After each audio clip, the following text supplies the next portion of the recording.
Փաստաբաններից եմ Արմեն Ֆերոյան, իմ գործընկերուհին Լիաննա Գասպարյանը եւ Ռուբեն Հակոբյանը ներկայացնում ենք պարոն Սամվել Կարապետյանի շահերի պաշտպանությունը։ Վերջինիս ապօրինի մեղադրանք են առաջադրել, որը մեր վստահորդը չի ընդունում եւ ներկայացնում են դատարան կալանքի սանկցիա։ Մնացածը իբրև թե հնչեցրել է իշխանությունը զավթելու հրապարակային կոչեր, որը բացարձակ իրականության հետ կապ չունի եւ յուրաքանչյուր անձ ինքնուրույն կարող է այդ տեսանյութը դիտել եւ ինքը իր մեջ գնահատել։ Դա հանցագործություն է, թե հանցագործություն չէ։ Այո, երեկվա տեսանյութի մասն է խոսքը։ Մեղադրանքը առաջադրվել է Քրեական օրենսգրքի 422-րդ հոդվածի 2-րդ մասով, ընդ որում պետք է նշեմ նաեւ զավեշտալին այն է, որ նշված հոդվածը ըստ էության պատիժ է նախատեսում այլընտրանքային ձևով նշված հոդվածը նաև սահմանում է տուգանք պատժատեսակ, նաև հանրային աշխատանքներ, ինչպես նաև հանդիսանում է միջին ծանրության հանցագործություն եւ նման հոդվածով անձին ներկայացնել կալանքի եւս վկայում է այն մասին, որ դա ապօրինի է, ամբողջ գործընթացը ապօրինի է եւ ինչի հետ կապված մենք մեր բողոքներն ենք ներկայացնելու բոլոր ատյաններում։ Այսինքն հիմա պարոն Կարապետյանը ներկայացնում են դատարան, որպեսզի քննվի նրա խափանման միջոցի։ Նշված հոդվածով, ինչպես նշեցի, ներկայացվում է Ավանի դատարան, նստավայր եւ բոլոր աջակիցներին կոչ ենք անում գտնվել Ավանի նստավայրում։ Դեռ պարզ չի, միջնորդությունը դեռ մուտքագրված չի, բայց մոտ ժամանակահատվածում կմուտքագրվի։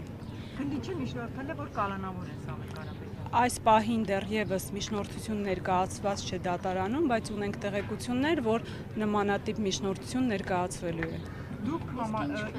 Սամվել Կարապետյանի դիրքորոշում ունի։ Բնականաբար չի ընդունում իրեն առաջադրված մեղադրանքը։ Իսկ ինչ խնդիր են, լուծում միջին ծանրության հանցանքի, ենթադրյալ հանցանքի հոդվածով, կալանքի տանելու ինչ խնդիր են։ Ես ինչպես նշեցի, մեզ համար եւս անհասկանալի է, երբ հոդվածի սանկցիան այլընտրանքային է եւ միջին ծանրության հանցագործության դասին է պատկանում եւ նման Սամվել Կարապետյանի նման հայազգի համար բարերար անձնավորությանը ներկայացվում է դատարան որպես կալանավորումը խափանման միջոց նշված հոդվածով կիրառելու համար։ Այս պահին այսքանը։ Այս պահին այսքանը կարող եմ հայտնել։ Իսկ մեկ հարցել տան մոտից, բերման ենթարկված անձանց մասով, կարծես թե սահմանված ժամից երկար են պահել իրենց անազատության մեջ, սա ինչով էր պայմանավորված կամ դրա մասին ես չեմ կարող խոսել, քանի որ մեր գործընկերներն են այդ գործընթացին մասնակցություն ունեցել, այդ մասով եթե նման ապօրինի գործողություններ են կատարվել, կարծում եմ համապատասխան հաղորդմամբ կներկայացնեն։ Ոչ միայն սահմանված ժամից երկար են պահել, նաև սահմանված ժամից երկար պահելուց բացի խոսքը գնում է մոտ 50-ից ավել անձանց մասին։ Նաև անհամաչափ հարկադրանք է կիրառվել, նաև խախտվել է անձեռնմխելիության իրավունքը բնակարանի այդ խախտումների մասին հետագայում կբարձրաձայնենք։ Համոզված ենք եւ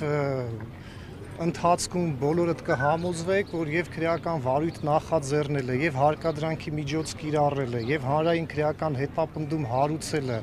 ինչպես նաեւ մեղադրանք ներկայացնելը կրում են բացարձակ ապօրինի բնույթ եւ ինչպես Սամվել Կարապետյանը հայտարարել է վարույթային գործողությունների ընթացքում աբսուրդի ժանրից է։ Ավել ոչինչ Նիկոլ Փաշինյանը արձագանների գործողությունների զուգահեռ գրառումներ են անում, արդյոք տեսնում եք միջամտություն քրեական այս գործընթացներին։ Ես կարող եմ միայն քննիչի գործողություններին եւ հսկող դատախազի գործողություններին այս պահին գնահատական տամ, իմ համոզմամբ բացարձակ ապօրինի գործողություններ են։ Խափանման միջոցի նիստը ժամը մենք չգիտենք, հերթապահ դատարանը Ավանի նստավայրն է, բայց ժամը չենք կարող ասել։ Միջնորդություն դուք էլ դեռ չեք ստացել։ Չէ, միջնորդություն չեն տվել մեզ, թղթային տարբերակ չունենք, բանավոր գիտենք, որ ներկայացնելու են։ Ձեր անուն։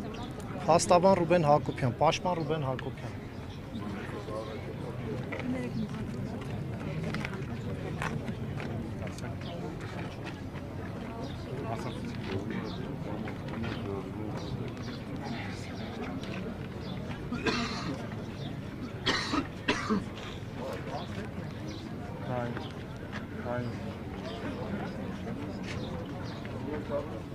Պետք